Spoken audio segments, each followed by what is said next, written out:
The Faith I Live By, An Aroused Conscience, June 4th. Talents for all.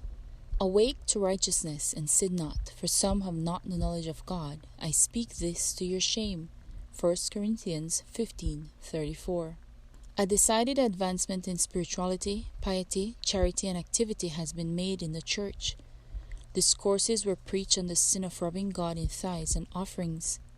Many confessed that they had not paid tithes for years, and we know that God cannot bless those who are robbing Him, and that the church must suffer in consequence of the sin of its individual members.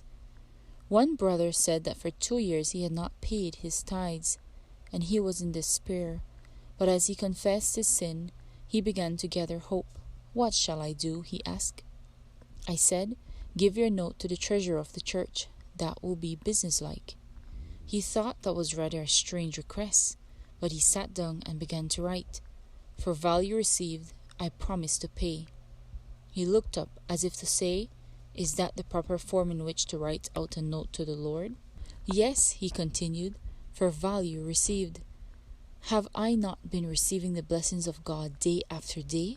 Have not the angels guarded me? Has not the Lord blessed me with all spiritual and temporal blessings? For value received, I promise to pay the sum of $571.50 to the church treasurer." After doing all he could on his part, he was a happy man. In a few days he took up his note and paid his tithe into the treasury. He had also made a donation of $125. Another brother gave a note for $1,000, expecting to meet it in a few weeks, and another gave a note for $300. If you have robbed the Lord, make restitution. As far as possible, make the past right, and then ask the Savior to pardon you. Will you not return to the Lord His own before this year, with its burden of record, has passed into eternity? A devotional by Ellen G. White, The Faith I Live By. May God bless you. Maranatha.